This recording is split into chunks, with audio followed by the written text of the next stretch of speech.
This program is brought to you by Newsworks in cooperation with Eau Claire County. This program is simulcast on WRFP-LP 101.9. Good evening, everyone. Pleased to call this meeting of the Eau Claire County Board of Supervisors to order here on Tuesday, October 3rd, 2017. Please rise for the Pledge of Allegiance, followed by a moment of reflection by Supervisor Kathy Clark. I pledge allegiance to the flag of the United States of America and to the republic for which it stands, one nation, under God, indivisible, with liberty and justice for all.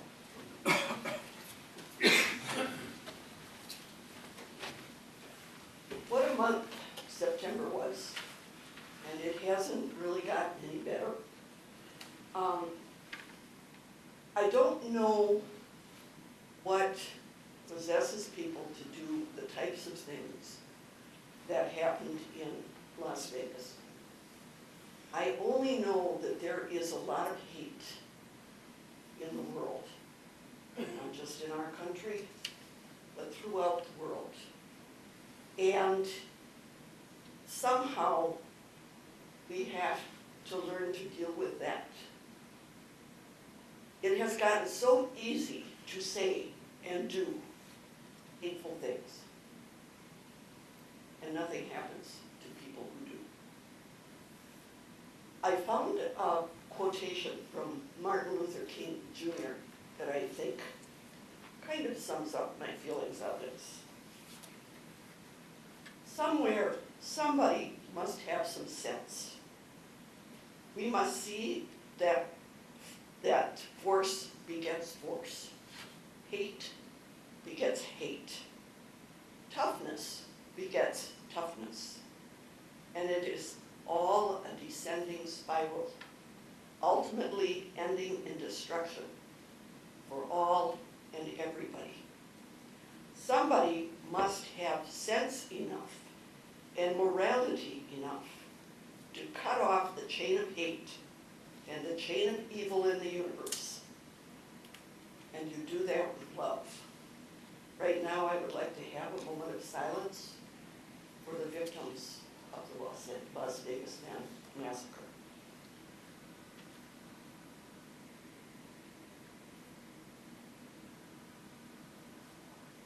Thank you. Thank you, Supervisor Clark. The supervisors would please take your keypads and indicate your presence here this evening. We'll establish our quorum and we'll get on with the meeting here.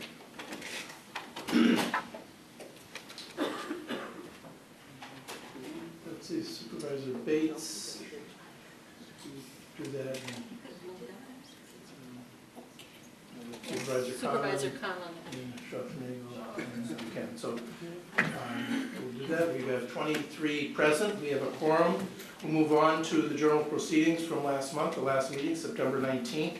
You'll find on pages 3 to 6 of the meeting packet. Are there any suggested changes to the journal proceedings as drafted? See none. I'd look for a motion to approve. Motion by Supervisor Smyer, second by Supervisor McKinney. Any discussion? I see none. All in favor, please say aye. Aye. Opposed, no.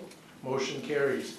Public comment. This is an opportunity at each meeting for members of the public to address the board on any topics. No one signed up here this evening, but I'll ask if there's anyone from the public who'd like to speak this evening who didn't sign up.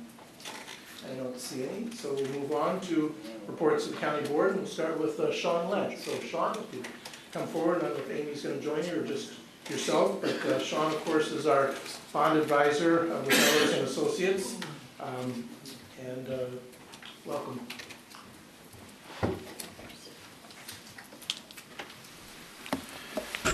Thank you, Mr. Chairman, and good evening to everybody.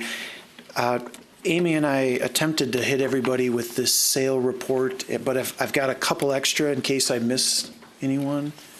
Okay. There should be a hard copy on everybody's desk, okay? Right, thank you. I'll go through the report. Since the last meeting that I was at, I did want to update the board on a couple areas. One was, once the board had approved the initial resolution for the issuance of the $9,750,000 in promissory notes this year, We completed the work of preparing the official statement, of course, with a lot of assistance from Amy. And this document went out then to prospective bidders, both in the area as well as all across the country, who would have an interest in bidding on the county's promissory notes that were being offered in the competitive market today. We did schedule the sale for this morning at 10 o'clock. But one other item that we used the document for, along with a lot of other background information about Eau Claire County, was to update the county's bond rating. And I would like to spend just a minute updating the board on the results of that process before talking about the sale results. And included in the sale report, in the second page, and it's in the bluish color at the top, is a report that was prepared by Moody's Investor Service to update the county's bond rating.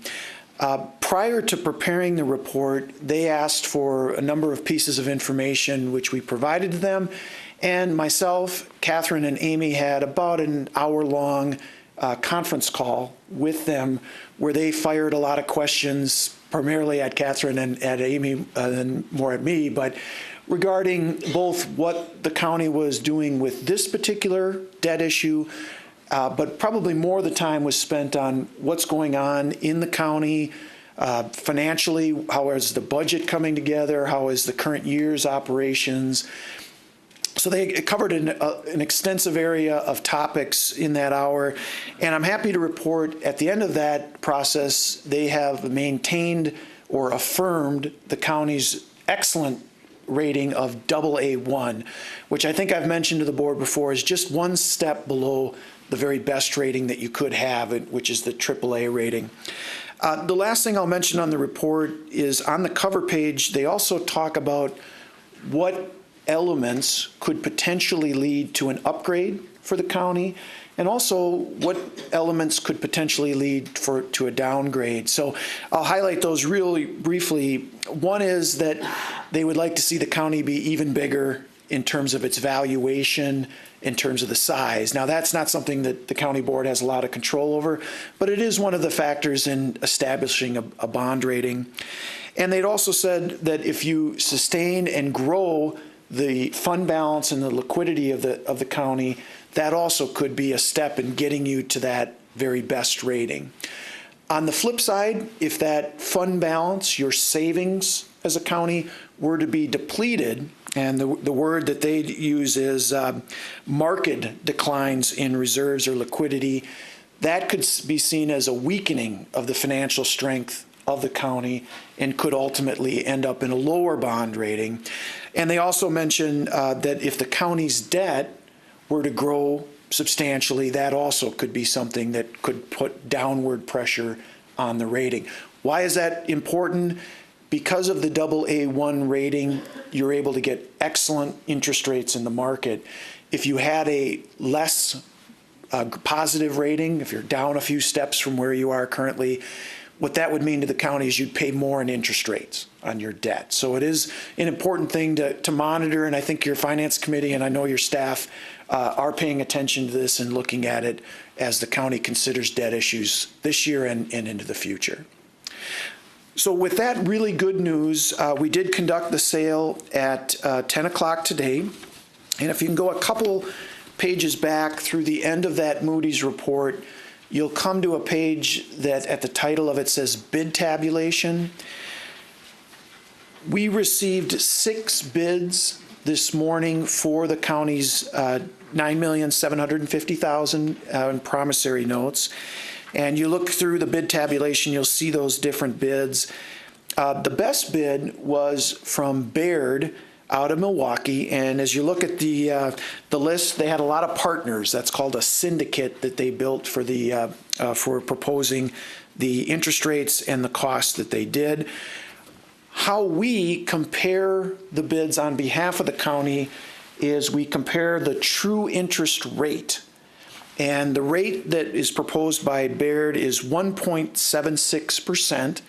And if the county board approves that bid this evening, you will lock into it, and only future action of the county board could change that. So if interest rates tomorrow, the next day, were to go up on us, you would have locked into these interest rates. On the flip side, this is a 10-year issue.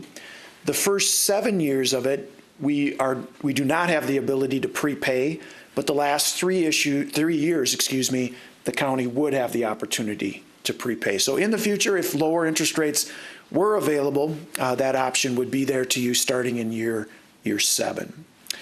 As you look through the other bids, the other thing I would mention, I mentioned to the Finance Committee, because you have that excellent bond rating, you'll see that these bidders are from all across the country. And I would guess that some of these folks may not even be very familiar with Eau Claire County and what's going on in Eau Claire County, but because you have that excellent rating, they show an interest in your debt and putting in a bid.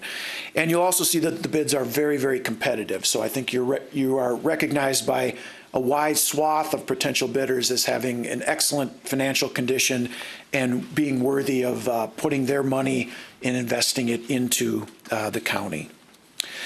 The last sheet that I would like to go over with the board this evening is on the back side of the report. This same sheet was included in the pre-sale report that I discussed with you a couple of weeks ago. And what we have done is updated the numbers based on the winning bid from Baird today. What I would note for you, in the middle of the page, you'll see when we discussed the pre-sale report, we had estimated interest rates around the 2.1 to 2.2%. And with this winning bid today at the 1.76, we've come in quite a bit lower than that. What that translates to over the life of the issue, the 10-year repayment of the issue, is about $80,000 less in expense to the county than what was included in the pre-sale report. And again, that's a direct result of that very strong bid that you received from Baird this morning. What is needed tonight for the county board to lock into the proposal from Baird is approval of a resolution prepared by Quarles and Brady, the county's bond counsel. Approval of that resolution authorizes the issuance of the bonds and locks into the rates proposed by Baird. But before moving on to that, if there's any questions from the county board, I'd be happy to try to answer those. Any questions for Sean this evening on this matter? I don't see any at the moment. When we take it up, Okay. there might be something. So Great. Good, Thanks. Thanks for the report. Appreciate it. And we have 2 presentations this evening, 2 oral reports, and we'll start with Janet, with the county clerk, annual report, annual update.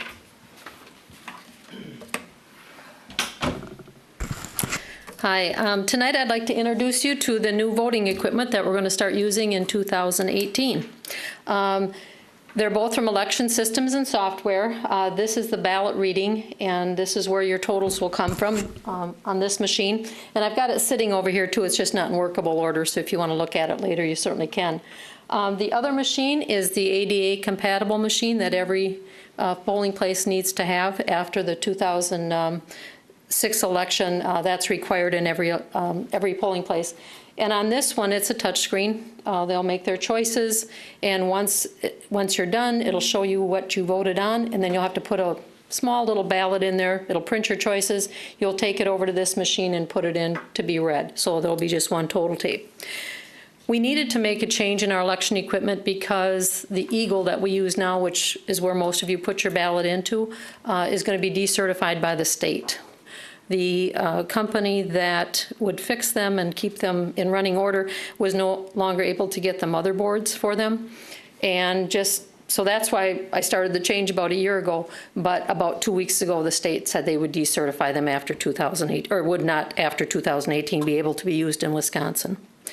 I worked with the municipal clerks in the fall of 2016 so that everyone could put it into their 2017 budget so we could purchase this year to be able to use at the beginning of 2018. I held a demonstration by the 2 current approved vendors in Wisconsin, and all the municipal clerks were invited and 10 attended, and then afterwards I asked them for a vote, and all 10 voted that their choice was this election equipment. Each municipality bought their own equipment at a cost of about $8,100 per machine, and the county will be spending about $60,000 for the hardware, software to program the election equipment, accept modem election results, make reports, create the ballots, and we're also going to be able to get a printer that can actually print our ballots. That's not something we've ever been able to do before. And it'll be really nice because when we have a last-minute unexpected higher voter turnout, we'll be able to print those and get them to the polling places. And then also we can print the smaller orders when you've got just like school districts that are, there's just a very small portion in that municipality. We will be using a printer though for the larger ballot order, the initial ballot order. Regarding the equipment security, the equipment is a standalone. It's not connected to anything except electricity on election day. Each municipal clerk receives the program in a sealed, it's on a jump drive, and it's in a sealed numbered bag from the county. The municipal clerk puts that jump drive into the machine, and then they seal it with a tape seal. And if you pull that off, it says void on it. Then the municipal clerk does a public test, and that's taking ballots, marking them every way a person could vote on election day, and physically putting them in this machine, and then they will also pick a few of them and vote on this machine, and then hand count them. They hand count the results, and then they run the machine total and compare the two to know that how they voted is how the machine counted it. The machine is closed, and then not until election day is it opened up again. And then the poll workers run a zero tape. They look at it, make sure everything is zero. Then people start to vote. At the end of the day, the poll workers run a total tape, sign it, and then they will be able to modem the results to the county. We'll be using that total tape then when we do the board of canvass. But on election night, the modem results will be what we use for reporting and putting it on our website for totals. We won't get those tapes that night, but we will be using them in Canvas. When they modem to us, it's through a secured file transfer protocol server, and the modem can only send results out and not receive anything from an outside source. It is over a cell wire, but it is secure, and it's not like you can use it for a cell phone. The county will be receiving the results on a workstation that will be behind a firewall and locked doors for security. And another separate terminal will be used by us to generate reports for the media and post to the county's website. Just some important points on the new machine. The election equipment is standalone. The program is always sealed and tested. There is an internal battery for sustained power in the event of a power outage. There are physical ballots that can be used in a recount. And there's also an image file of all ballots cast. So when people put their ballot in, it will automatically take an image of the top and the bottom. That, as far as I know, will not be used for anything, but it's possible that interested parties may ask for a copy of that without having to actually look at the ballots. They may be satisfied with that. We will have the ability to print ballots that we'll need to use for small orders and last-minute increase in voter turnout. And we should have county results earlier since there will be no travel time to the county on election night for us to get results. If true early voting is approved in Wisconsin, this machine is also capable of that. So any questions? Sounds pretty reassuring, but there might be some questions. Sure. Supervisor Gatton. How does a blind person vote? There is a keypad, With bread? just a touch pad, just like there was in the other one. I can show it to you You afterwards. said touch screen, I just thought. It is a touch screen, but there's also a touch pad, a separate, it's kind of attached in the back there. I can show it to you. Excellent. And it's, they're used to those type of things, you know, the square, the triangle, the, you know, Okay, good. yeah. And audio too, if, yeah. Thanks. Any other questions? Supervisor Clark. I just wanted to tell you that the mic is still on. Turning it off. Oh, There, now it's on. Okay. Thanks for that heads up. Anything else? okay, thank you. Okay, great. Thank you. I'll be here and the machine's here afterwards if you have any questions. Thank you. And Dean. Corporation Counsel, Keith Zames with his annual update or report. Supervisor Dunning told me that the shorter my presentation is, the less time I'll have to spend with the Finance and Budget Committee meeting on Friday for my budget review. So this is going to be really short. The more money, you'll get closer to your budget request. Exactly. Thank you. I just want to give a couple of highlights from 2016. And first I want to say I'm privileged to work with a group of very dedicated professional employees. And we are very fortunate to have all the folks we have working all within the Corporation Counsel Office and the Child Support Agency. So I want to give a big thank you to staff. In 2016, we had a number of accomplishments, and I'm just going to go to a couple of them here. We were one of the 3 counties that was involved in the development initially of the PACE financing agreement and an ordinance which the board considered and adopted. We were the first county to adopt that, and Supervisor Dunning is the representative from the county regarding that. We also were involved with the Intergovernmental Cooperative Agreement for Medical Examiner Services. The Child Support Agency in 2016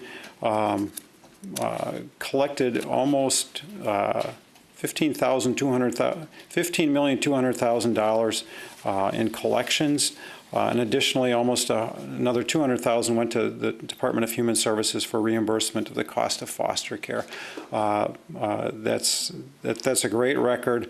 Also, during the annual Bureau of Child Support assessment, there was only 1 error in 32 cases, so it was an excellent result, and the Child Support Agency does an excellent job. In addition, I just wanted to indicate that a number of our staff are involved in statewide organizations, local organizations, and also employee-based committees within the county, and we feel it's important that they do participate in those activities. Coming into 2017, some challenges and opportunities, and then also just a little progress in a couple of areas. One, we're working on updating the county code and administrative policies. You've seen a lot of that.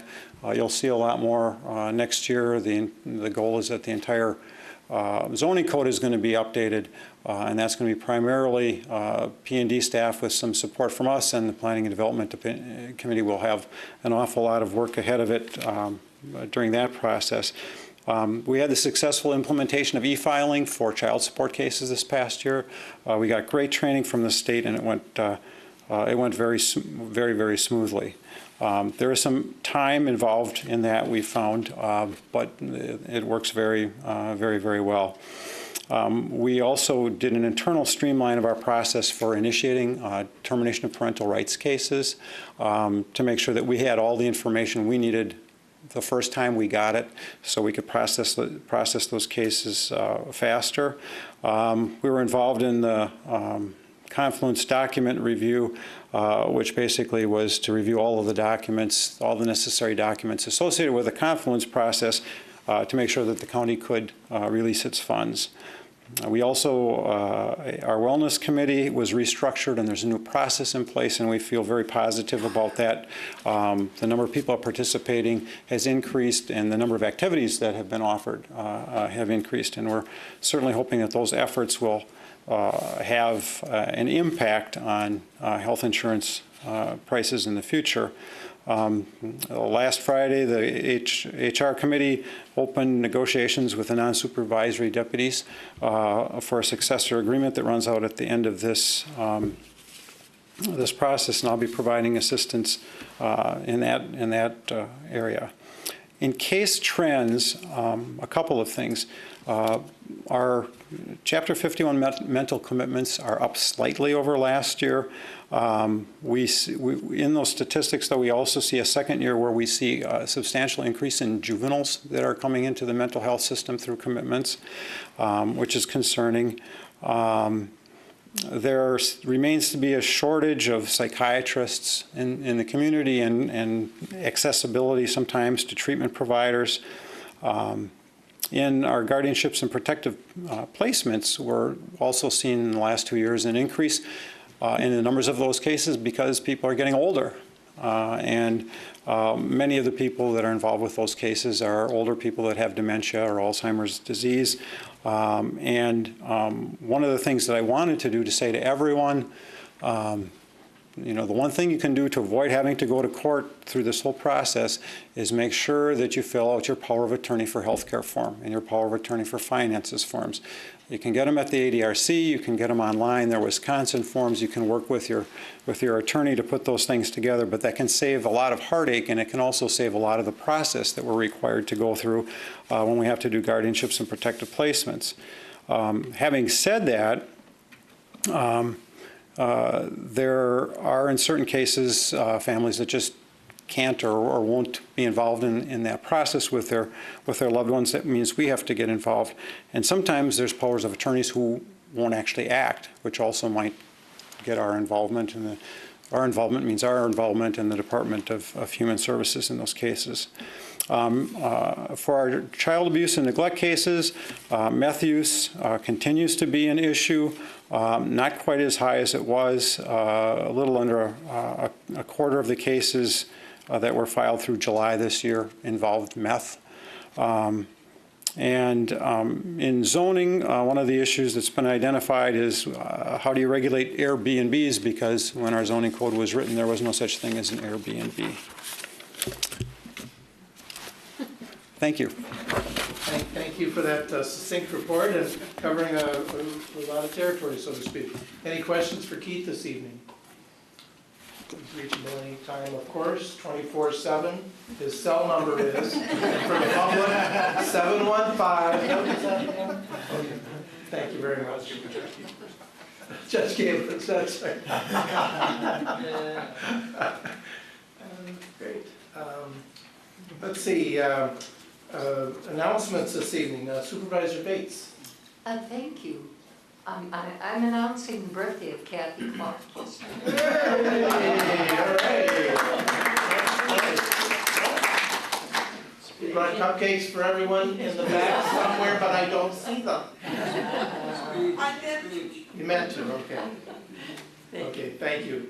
I sent an email just before this meeting, so you've got it there, but I got a call this afternoon from Wisconsin Counties Association. There's a piece of legislation, and timing is important, so calls are needed to Senator Moulton on SB 291, 292. It's the dark stores assessment bill. This body had supported it. It's got a lot of bipartisan support. The Senate President Roger Roth introduced it. Senator Sheila Harsdorf is on there, and last week Senator Vinell signed on as a co-author. But calls are needed to get it scheduled, and Senator Moulton is a key person, so please check your email on that. Any other announcements this evening before we move on? I see none. Move on to, let me get your mic there, Janet, to Highway Committee, File 62. To amend section 4.09.035 of the code, Highway Winter Maintenance Reserve Account. May I have a motion, please? A motion by Supervisor Leary with a second by Supervisor Gatlin. An explanation by Supervisor Henning, and then it was also referred to Finance, so I'll look to Supervisor Dunning as well. So Supervisor Henning, please. Our highway commissioner is here, and he's going to take it over. Okay, any objection for John to give an update? I don't see any objection, so sure, John, if you come up to the podium here, please.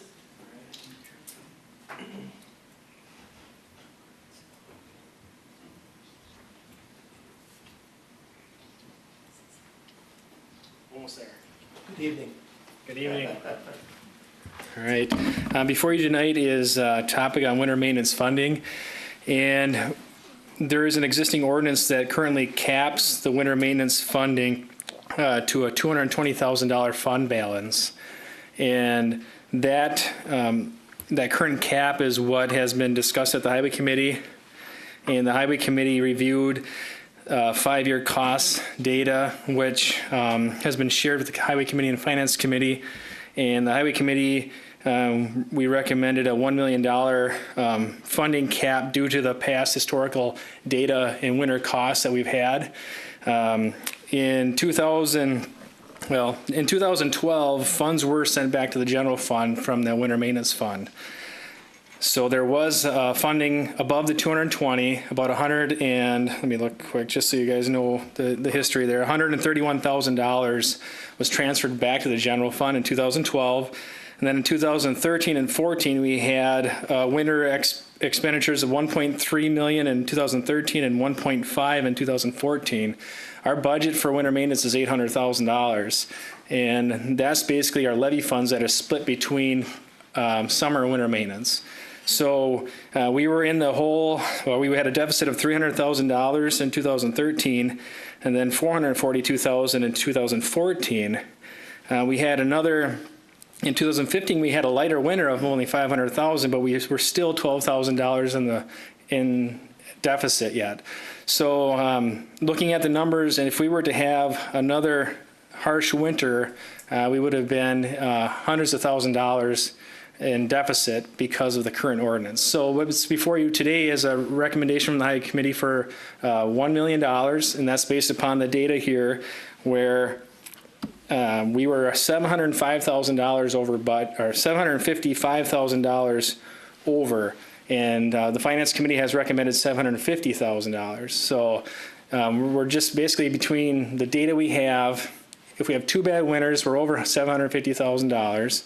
If we have 3, then it's even worse. So we've had some pretty bad winters in the past, and who knows what will happen this winter. They're predicting 120 inches of snow, but yeah, we'll see what happens. So anyways, the data does show that the $1 million would help us carry through back-to-back severe winters and not have to offset those costs out of our summer maintenance program. The $750,000 is an increase to the $220,000, and tonight you can debate those dollar amounts, and I'm just providing the data for your information. So, any questions for me? Any questions before we get into deliberations? Supervisor Pagonis. Yep. John, just refresh my memory. You said that there was the winter maintenance and the summer maintenance were in the same budget, correct? Yeah, county maintenance is right. And within that pot, 800,000 goes to winter maintenance, and then there's some other funds that go to summer maintenance. Right. Yeah, it's almost split 50-50. Correct. Yep. Okay, so it's about a $1.6 million pot of money for maintenance, and you just divided? Correct. Based on historical winter costs is what's the main driver on that. Yep. And then, so do you do like a budget transfer from like summer to winter, winter to summer? Do you have that availability to do that? We can do that if there's funding available. Correct. Yep. So if you keep a fund balance, then would this be a maintenance fund balance or specifically a winter maintenance fund balance? Currently, the ordinance says this is winter fund only. Do you have a summer fund balance?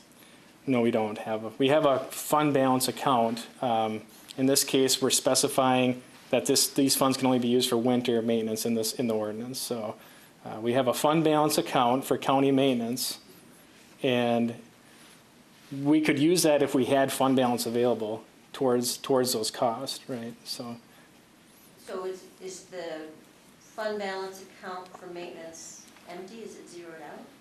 For county maintenance, the current fund balance amount I don't have for you, but we were $12,000. Well, we're at $176,000 right now in 2016 for a fund balance. Okay. So and is that all the maintenance or just winter? that's the winter account. Yep. And I'm not sure what we have for summer maintenance. We usually keep that spent because we know what's going to happen there in summer. There may be a little bit of a fund balance there. So the fund balances are separate? Right. Yep. So if we budget, the past expenditures averages $700,000 to $800,000 as a winter, and that's what we typically budget for our funds. When we have 1.3 and 1.5, that's where our total levy funding is 1.7, 1.68, and we almost use that all up in our winter, winter like that. And we don't want to have that. That's why we want to have the fund balance available. So would it be smarter for you if you had one maintenance fund balance the way you have one maintenance account. The best situation would be to not have this cap and allow us to have that fund balance in the county maintenance fund, correct? So the county maintenance fund balance to be used either summer or Correct. winter. Yep, that's the intent by the statutes and the Uniform Cost Accounting Manual. Thank you. Yep. Supervisor Common. So our chart of accounts has two charts, one summer, one winter. Correct. We have two accounts, correct, yep. Yeah. But, and you have a fund balance that fills both of those charted numbers. We have a fund balance, but in the case of winter, there's a cap on it, correct? Okay. But there's no cap on the summer. Correct. Okay. So if we go over in winter, which is our primary service, that'll gobble up everything that's available, yeah. So. But there's nothing in the summer. Right, right. So the exact number I don't have with me tonight. There may be a little bit, but nothing that helps prevent us from having a severe cost overrun from the winter cost. So, like I say, our total levy amount is almost what we had in that one winter. So, yeah. So it's concerning, you know. So in Chapter 83, you have the statutes, you know, where they want to have the flexibility so we can have those fund balances for an enterprise fund because we don't know how much snow we're going to get. And once we start limiting those funds, and I know there's a history with it, but it gets to be a little harder to manage that that ability. So, yep.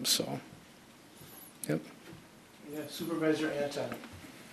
Could you comment on the impact of having to make up the shortfall in the summertime? I know we've had an effort to do preliminary work on a road before it reaches a bad state and we considerably extend the road life. If we don't do that, the road life is shortened and we have to spend a lot of money fixing it.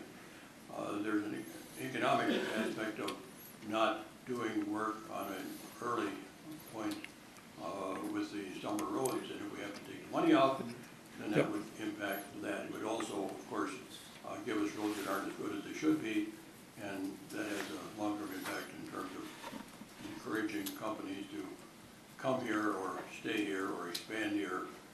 And as we heard, we have a AA1 rating, but that wouldn't necessarily hold if we don't have good roads. Right, there's a direct correlation between the winter and summer. So if we're substantially over in winter costs, we don't have any excess funds, we do take that away from preventative maintenance in the summertime, which goes against what, you know, we want to do as a county to put maintenance on our roads, you know, seal coats and the preventive maintenance. So the best, you know, right now we're trying to get that limit up, which is a good step in the right direction. But overall, being able to balance those funds, because some of those costs, we don't know what they are, it's nice to have those fund balances so they're not capped and set at certain amounts, and then those transportation funds go back into a general fund when they were initially designated for transportation use, yeah, and county maintenance, so. Good. Supervisor Clark. Thank you. For those people who are new on the county board, just a little history. The reason that the fund was capped at $220,000 was because there were some people on the county board a number of years ago who were really angry with highway. And this was an attempt to control, an attempt to micromanage, and an attempt to set limits for the highway. And I would just like to say that if we are to leave this at the $220,000, it's really unworkable.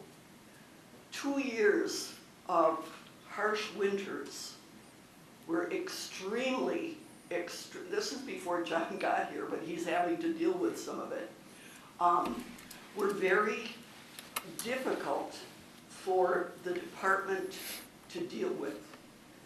And when we went to finance to fill some gaps, we were told, deal with it. And so the deficit continued for quite a while. And I would just like to encourage your support of lifting that $220,000 limit, because it is not a sustainable number. Okay, and we'll get into deliberations in a moment, but if you want to, just if there were any other questions for John, but why don't you not leave anywhere, John? Okay. There might be more that come up. Okay. And let me go to Finance, because it was referred to Finance Committee, so Supervisor Dunning. The Finance Committee reviewed this using John's figures that he gave us and his presentation.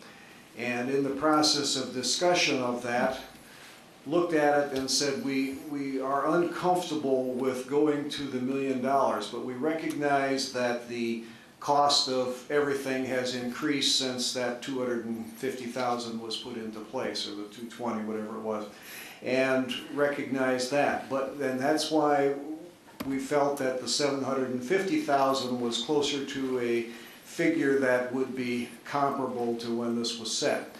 It was also thought that if there was a need to go over that, if there was, the multiple winters that required that, it would be best to come back to the Finance Committee to get the approval to that, because that does affect, in the long run, somewheres along the line, all the other departments that have to make up the difference. And we want to see that sooner rather than later. So that was the reason that we gave for limiting it to $750,000. And just for process, page 9 of the There's meeting package, an amendment number to do that. 1. Amendment number 1. You want to move I amendment? we move to amendment number 1. Is there a second to amendment number 1? Second by Supervisor Leary. So we've got, now the discussion is whether it should be 750 instead of the million. That's the discussion. Page 9, once again, is the ordinance, and it would, which would strike the 1 million and insert 750,000. Supervisor Dunning, is there anything more you want to add about that? No, at the moment, that's fine. Okay.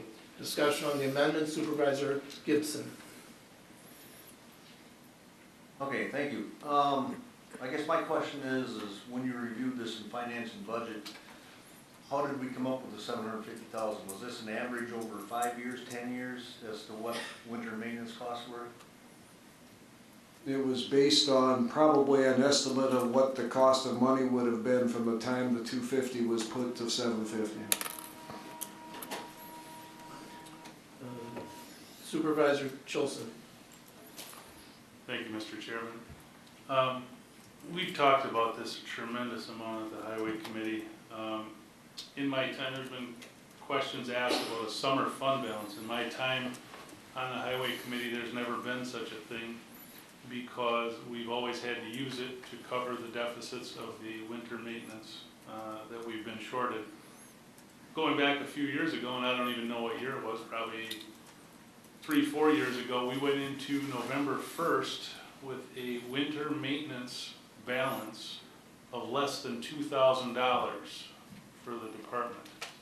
The joke at the meeting was, well, I think Supervisor Clark said that she had her crystal ball and it wasn't going to snow until January 2nd. The thought being here on this, the only thing that really makes the numbers that Commissioner Johnson gave us palatable is that after year 2 that we had the big snowstorms and the deficit is we got lucky. We got lucky that we had a very light year that helped make it more palatable, and we've been reversing the trend on the negative numbers in the fund year after year after year by cutting summer maintenance. It's one of the big things we have to cut. We've sat here for 2 years and listened to presentations on road ratings and road conditions and pacer ratings. I'm sure everybody here is fairly familiar with that now. You could talk somewhat intelligently and have a conversation about it. The reality of the pacer rating is the pacer rating is only upheld even with brand new roads if we're able to do the summer maintenance. The road by my house, for example, is not that old. Double H is 4 years probably, 3. 3, yeah. They've already been out there and crack filled it and sealed it. And that's a common thing. So it's a brand new road that we're already doing maintenance on to extend the life of it.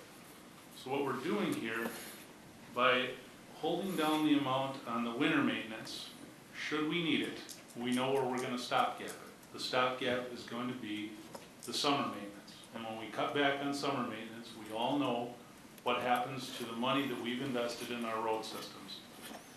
With the budgets that the county is facing and the tightness within other departmental budgets, it does not seem unreasonable to set aside the money as designated, as stated, for winter maintenance only, that we have that reserve should we need it. Winter plowing, winter maintenance, highly unpredictable, no way to forecast it. It's a best guess scenario forecast over a number of years of averages.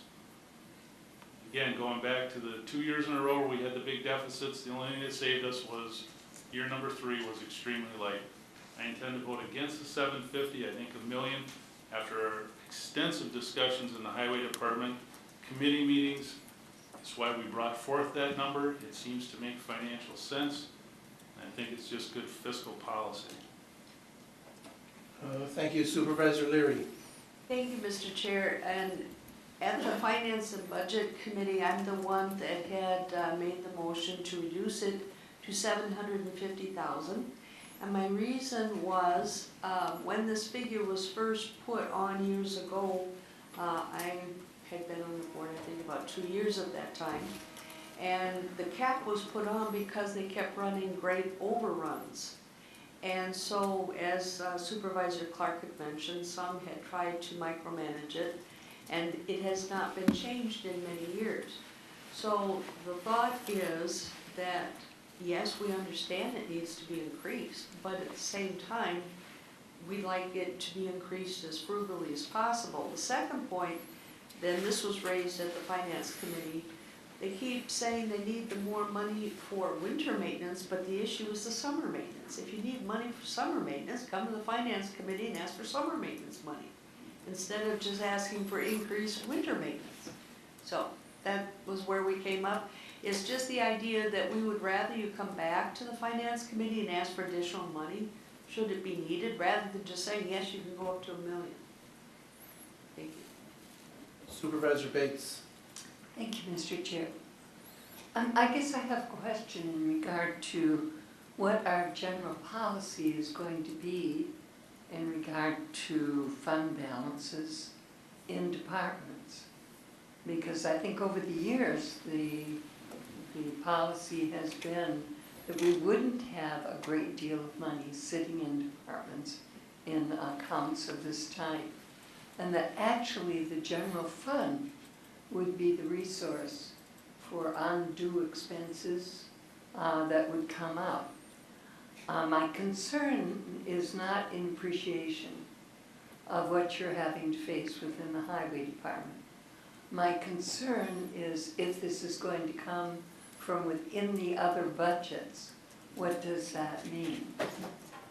And I was under the impression, and have been for a long time, that if we had an excess of need, that the general fund would be that source.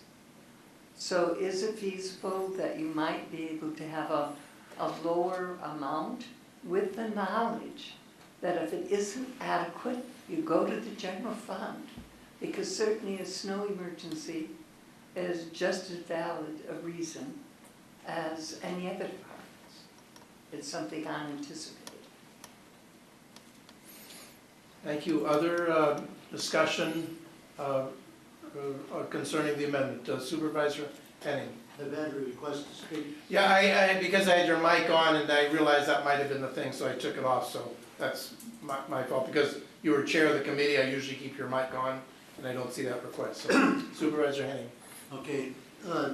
Number one, there is not another county in Wisconsin that has this. They all have a winter maintenance fund. We're the only one that doesn't, that we would end up without one.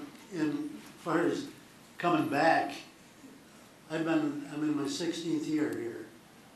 And every year at budget time, we come back, well, don't come back after any more money because we don't have any slush fund anymore. I don't know where we're going to get it when you keep saying, if you run short, come and we'll give you more. Budget is meant to take care of the problem you foresee so you don't have a problem. if we have nice weather up until the end of December, we aren't gonna have any money left in our summer budget. Because we plan to fix roads, and that's what our budget was for. And unless we get a lot of snow and we can't do road work, we aren't gonna have any summer budget money left. So, and then if we get a bad storm, there isn't gonna be any money. It's just a poor way of taking care of it. And I'm just questioning, listening to the conversation here, you went 25% of our budget. We're a maintenance organization. We've got all the figures to prove what we need to do an operation correctly. And to slash it by 25% in the maintenance budget, we're going from 220 down to $1 million. And then to slash it another 25%, it just doesn't make sense. We've proved where we need the money and what it would be for. We've got the proof of what happened to us before. And so we were up to 442,000 in the hole because we didn't plan right. And so I hope that everybody will vote against this amendment and do it right and let us operate the way that the intelligence of the department has figured this need for the money. Supervisor Clark. Thank you, Mr. Chair. I would just like to point out that we're not asking, this department is not asking for more levy money.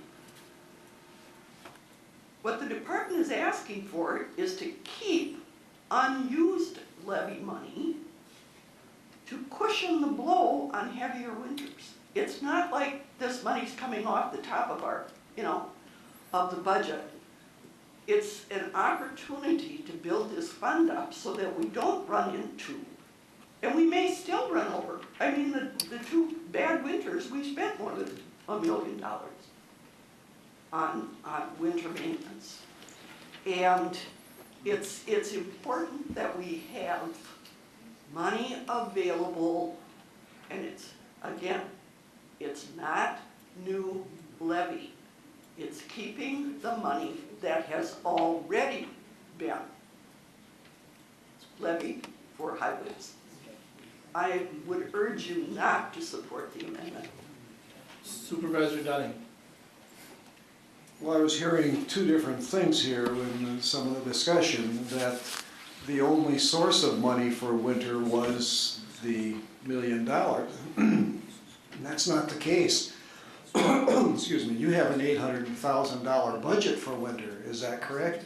You're correct, it's 800,000. So you have that, so that's correct. That's where, that is the levy portion of it.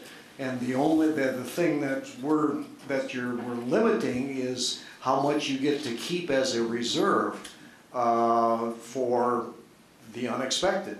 And in this case, it's still unexpected, even though it is getting a little more to be expected. I guess I'm not certain why we need to go all the way to $1 million at this point in time. We still have 700,000 or 750 is a lot more than the 220, and that gives you at least one winter. You would have never exceeded it on any one winter with that 750,000. So, because you had 1.6, and that with your 800,000, that's right at the limit. Right, if you have another bad winter, though, that's when you exceed that amount. Well, then right. that's So, but that's the discussion, look at right? those things again, Yep. and that's what the general fund is for. Supervisor Pagonis. Thank you. I have a couple of things to address. The issue of the fund balance, the highway department is an enterprise fund, and because of that, they have an exception to the general rule regarding fund balances. So we would keep a fund balance in the highway department because they are an enterprise fund. The county maintenance, all of the levy dollars they get are in that one priority. They don't get levy dollars in any other area. So whatever remains after the summer and the winter maintenance, whatever remains of that levy is basically what I understand that Commissioner Johnson's asking to put into the fund balance. My guess is it would take quite a while to accumulate to either 750 or $1 million, and so because basically his statement is he uses the whole 1.7 million every year, and so I mean I guess I'm sort of agreeing with both sides and not sure that it's really worth the argument. There's not going to be additional levy dollars moving into the highway department to pad this fund balance. It's whether there's anything left over of the $1,700,000, and my understanding is it would only be anything left over from the winter maintenance portion to go into the winter maintenance fund. So getting to 750 or $1 million is going to take time. So, or maybe in fact climate change and global warming is happening faster, and we won't have a very bad winter. So we can hope for that. Supervisor Olson. Thank you. Supervisor Jonas and I all of a sudden have been agreeing on items here at planning, and now on this I agree with, that it's going to take a long time to build either amount. And I guess it's not that they're asking us to seed this with $1 million to start it out, or this is money that's going to slowly build, and kind of what from the information he's been providing us so far, it's not going to be the next 3 or 4 years even that we'd even get to the 750 most likely. Right. So, to me, I think that the $1 million cap is something that, this committee's looked at it, they've analyzed it, makes more sense to set than what the finance committee's saying is, well, we kind of took the 250 and we figured this is what today's money is. I don't give that as much weight as I do what this committee's studied. So I'm going to oppose the amendment. Supervisor McKinney. Thank you. I just have a question for John, and probably doesn't pertain to the amendment. I want to understand why don't we just have one highway maintenance fund? Why do we have summer and winter? Why do we split it? Well, there are two operations. From an accounting standpoint, we have accounts set up for both. From the state standpoint, it's just county maintenance, but we have to track our cost. The state requires that we track our winter costs and stall usages. So that's the only reason we have these accounts available. Most counties operate in general by the county maintenance and look at it that way. But in Eau Claire County, we've specified the ordinance to a specific account, which is unusual, but we've done that based upon, because we have to report to the state certain expenses. Thank you. Yep. Supervisor Forsythe. Yeah, I just wanted to address the comment about frugality.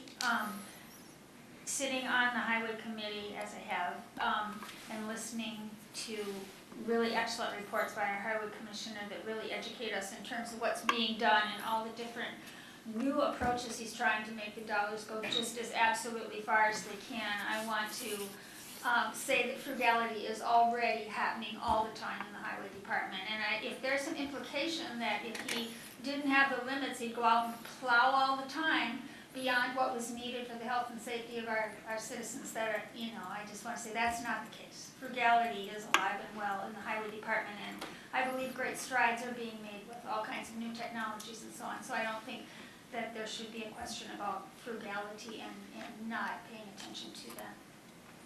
Thank you. Supervisor DeLuca. Thank you. At current, if you were to have extra money left over from summer/winter, which doesn't sound like you have anything, you're still in the catch-up mode, does that extra money currently then go back to the general fund? Yeah, the current ordinance, yeah, once, All except for 220,000, you're allowed to anything say over up to 220,000 goes 220,000. back, correct. Okay, and if you go above that, then it comes back to the general fund. Correct, that's the current ordinance, And you're asking to raise that 220,000 to $1 million? yes. Okay, thank you. Supervisor Anton. One pickup on the comment that Katie Forsythe made. John has made considerable attempts to optimize his operation. And he reported to us very recently that he completely redid all of the routes for snow removal so that there would be fewer people and fewer truck miles to get the plowing done.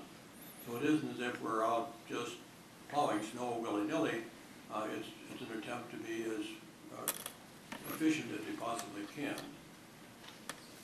Thank you. Thank you. I don't see any other requests to speak. Sorry, Supervisor Henning.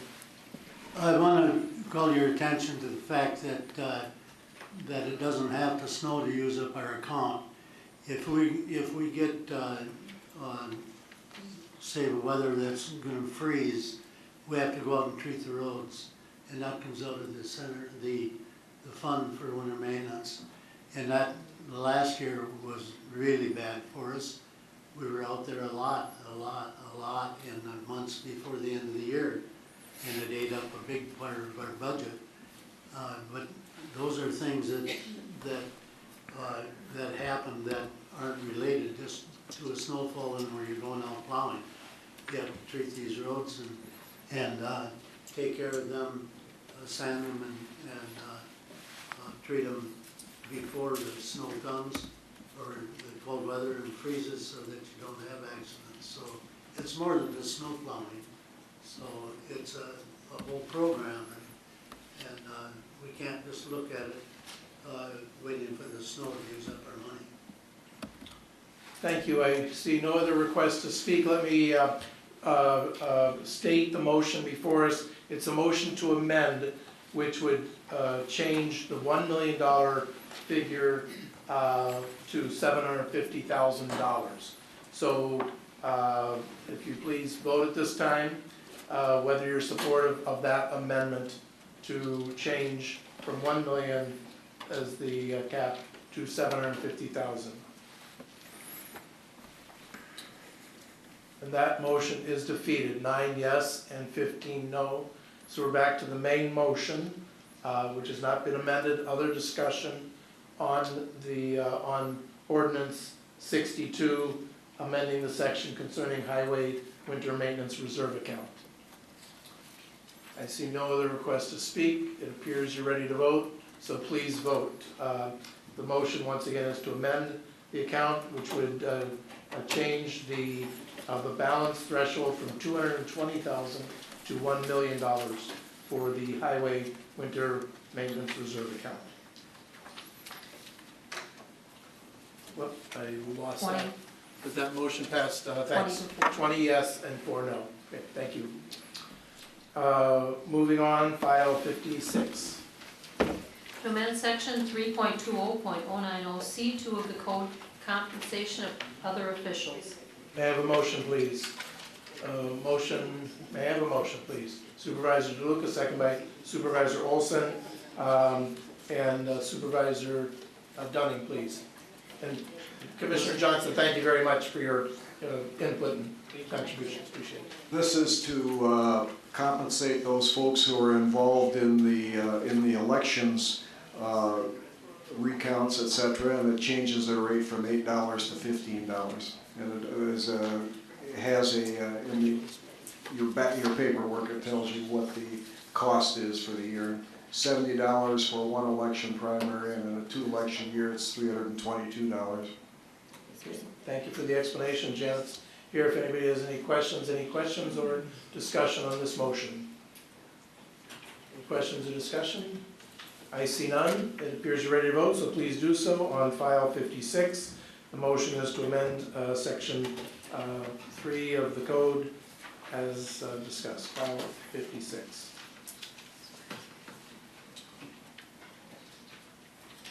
Supervisor Cronic, if you'd redo that, please. Thank you very much, and that motion passes unanimously. File 66. A resolution awarding the sale of 9,750,000 general obligation promissory notes, Series 2017A. May I have a motion, please? Motion by Supervisor Common, second by Supervisor Smyer, and an explanation by Finance Committee Chair Supervisor Dunning. This is the follow-up to the presentation we had at the beginning of the evening for the sale of the $9,750,000 notes, and we suggest that we approve it, so thank you. Okay, thank you. Any questions or discussion on this matter? Supervisor Wilkie. Just one comment, question I'm curious about. I heard the quote, marketed decline in our reserves. Can I get that better defined in terms of what that means percentage-wise? Is there any objection if bond counsel would answer that question? Sean, can you come up to the podium, please? Answer that question. And you're referring to the Moody's report there where it talks about factors that could lead to a downgrade in the AA1 rating and marked declines in reserves and liquidity. I'm looking for a definition of marketed decline, if you can put it in for maybe percentage terms possibly of what our reserves are, what that would, is that $1 or is it $1 million decline? Sure. No, it's I can tell you they won't give you the specific, but I can give you a ballpark for that. On that Moody's report, on page 2 of the report, the available fund balance is $16.5 million, which is 23.4% of operating revenues, just so everybody kind of knows where you're sitting currently. If I had to ballpark that, I would say that their ears would perk up if you went below 20, and I would say that a amped level of concern would certainly be there if you were at 15. But I think as you start declining, that 20 would be the threshold where they'd say, what's going on? The other thing that I would mention to the board is they do pay a big attention to why it's going down. And if it's going down because the county board has made a decision that a certain capital item needs to be funded, and they're going to use cash for that one-time item, that will be viewed one way. If it's an operating where it's perpetual, that will be viewed much more negatively. Okay, Yep. answered my question. Okay. Yep. Thanks. Thank you very much. I appreciate it. Supervisor Cronic. Thank you. Are these attachments the handout that we have? So, Sean, why don't you stay near here just in case there's any additional questions? All the exhibits or attachments were supposed to be provided. Is that the handout that we got? The handout was what the bids that came in today, as discussed earlier. Information sent out on our computer says to be provided by Ehlers and Associates, see attached. And I'm just wondering if the handout is that attached. Correct. Yes. Okay. Yep. The other question on the back page where it says issue summary, the county's getting $9,750,000, but it says total $9,924,079. Is that what the cost of the county is? Yeah, just so everyone's on the same section, if you go down to that sources and uses at the bottom of the page, I can go through the allocation of the dollars. The winning bidder, Baird, chose to bid by providing what is called a premium bid, so they're paying more than what the county is asking for, and that is that $9,924,000 that you see in the total sources, just so everyone is with me there. Now, how is that money being allocated? On the bottom there in the uses, an upfront interest expense, which is like when you do a home mortgage and there's points on your house. That is the $55,981. Other cost of issuance, which is legal, fiscal, and the bond rating, is the $57,650. And then $118,000 of that premium that they're paying is being deposited to the debt service fund and will be used to make the first payment on the bonds, or excuse me, on the notes in 2018. And then finally, the $9,692,350, those are the funds that are going to the construction fund, which will be used for capital projects that were in the budget for 2017, as well as highway improvements. So those are the two main categories for the project. So that's the $9,924,000 is the total funds, and then what you see below there is how they're being used. So what's the cost to the county? What you will be paying back is on the top of the page. You will be paying back $9,750,000 in principal over the 10 years, $1,062,000 in interest. That premium, that 118 is dollars that'll be used to reduce what the county has to levy. And the total amount that the county will pay over 10 years, if you amortize, you pay it off over the 10 as it's currently set, is the $10,694,594. That's what you will pay. Yep. Supervisor Pagonis. Thank you, Mr. Chair. I just wanted to remind everyone that this is what was voted on about a year ago when we completed the 2017 budget. And for this borrowing, from my calculation, about 80% of this is specifically for highway. Then there's some vehicles and some computer-related things, but the vast majority of this is for the highway. Thank you. Supervisor Lavelle. Thank you, Mr. Chair. I think Supervisor Pagonis answered my question. That 80% is going to go for highway equipment and... Not equipment, it's for... Maintenance, road maintenance? It's for the projects. Pardon me? Projects. Project, okay. All right. Thank you. Okay, thank you. Any other questions or discussion? Let's see. Any other requests to speak? It appears we're ready to vote, so let's do so. The motion before us it's the resolution awarding the sale of $9,750,000 of general obligation promissory notes as presented, and this would be to the winning bid of Robert W. Baird. So please vote on that motion. That motion is adopted, 22 yes and 2 no. Moving on to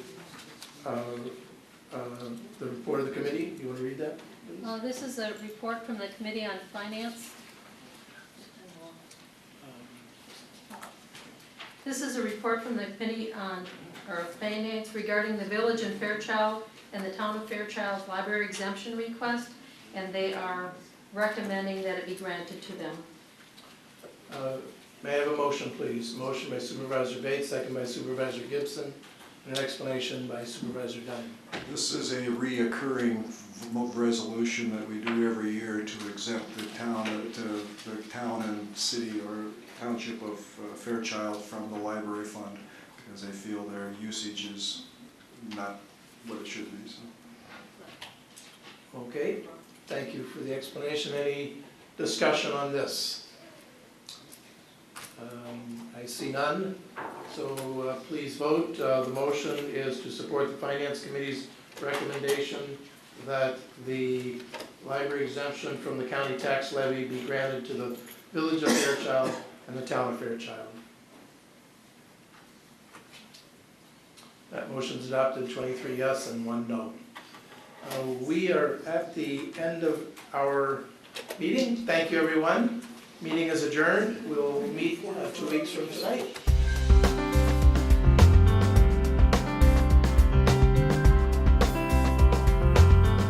This program was brought to you by a cooperation between Newsworks and Eau Claire County. Newsworks is made possible by continuing community support. If you would like to volunteer or make a donation, please contact us via phone at 715-839-5067 or online at valleymediaworks.org.